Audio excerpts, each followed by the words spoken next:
Voilà le village que je pensais atteindre hier soir. Finalement j'ai bien fait de me reposer à Crozant.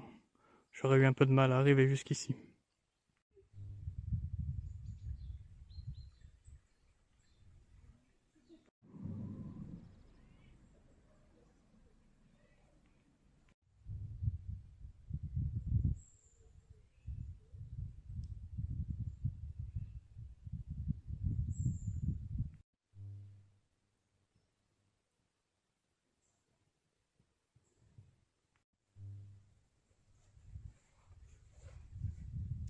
Au cours de ce voyage, j'utilise une poche d'eau de la marque Source que j'ai achetée chez Decathlon.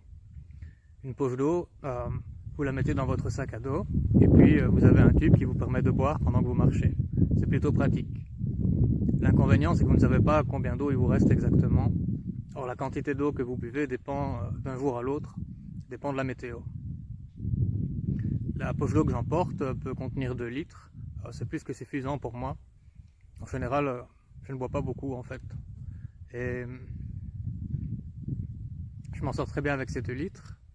Et la particularité de la poche que j'emporte, c'est que la marque qui la produit promet qu'elle est revêtue d'une sorte de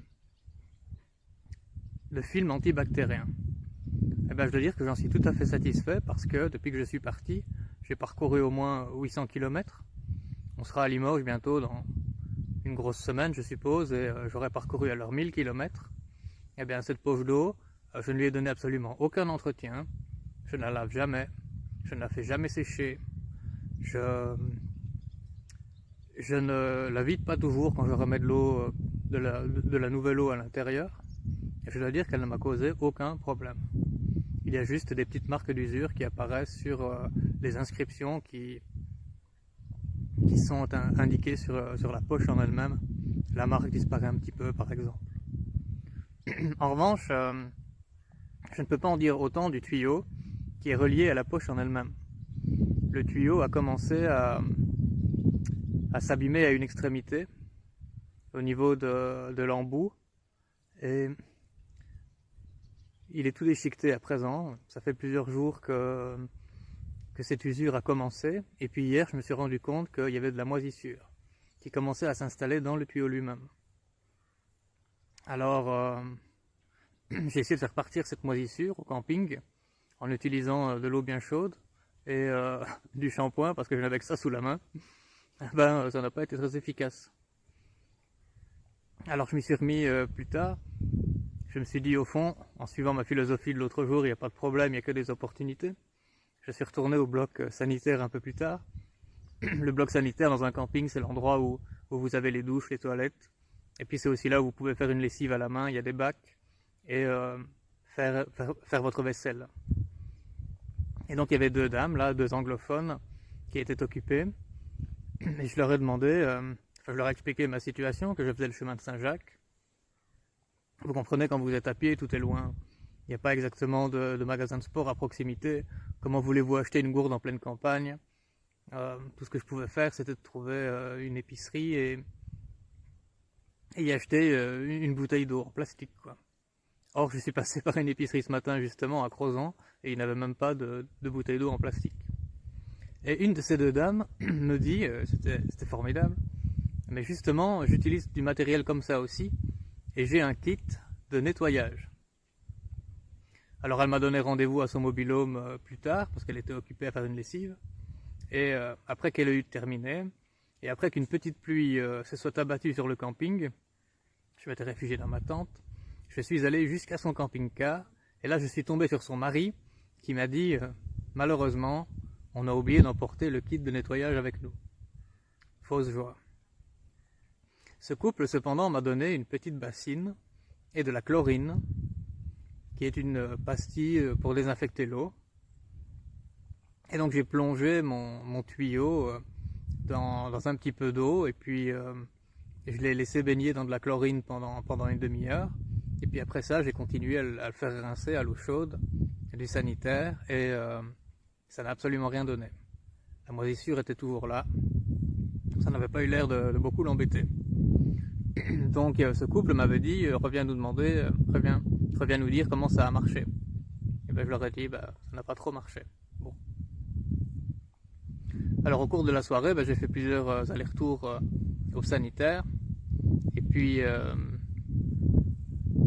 la dernière fois, alors que je m'apprêtais à aller m'endormir, à aller me coucher dans ma tente, je passais toujours devant leur mobil-home, le monsieur m'interpelle et il me dit: est-ce que ça te plairait, est-ce que ça te dirait que on te prête une bouteille?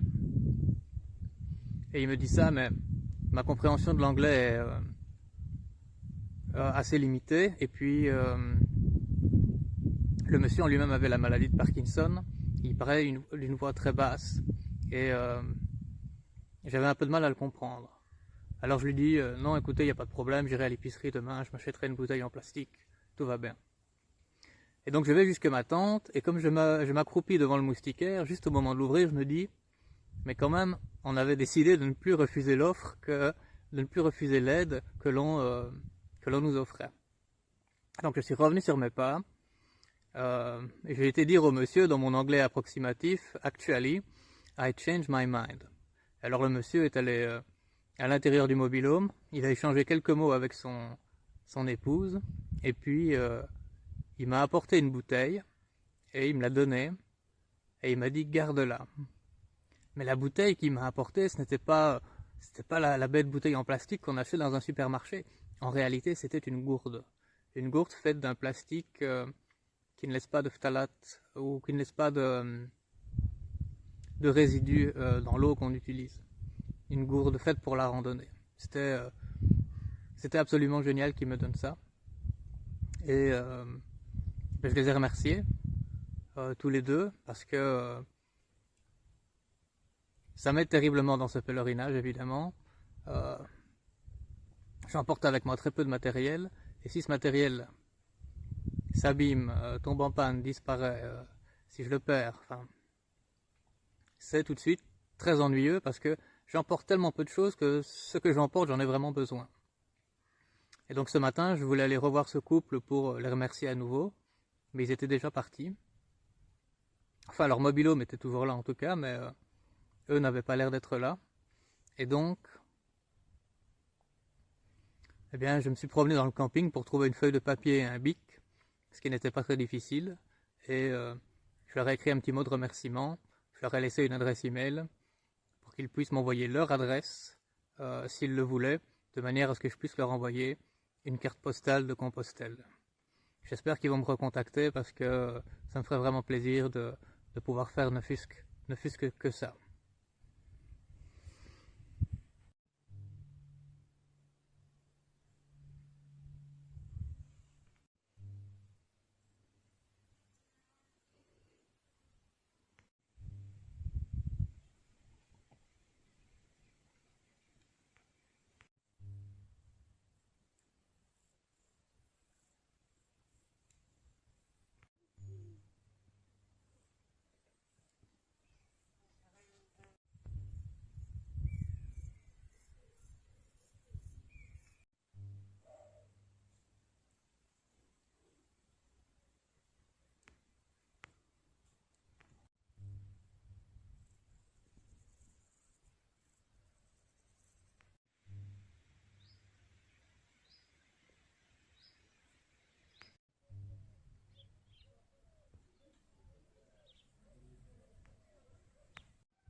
on laisse ce petit village derrière nous et on va jusqu'à la souterraine parce que je me sens d'attaque.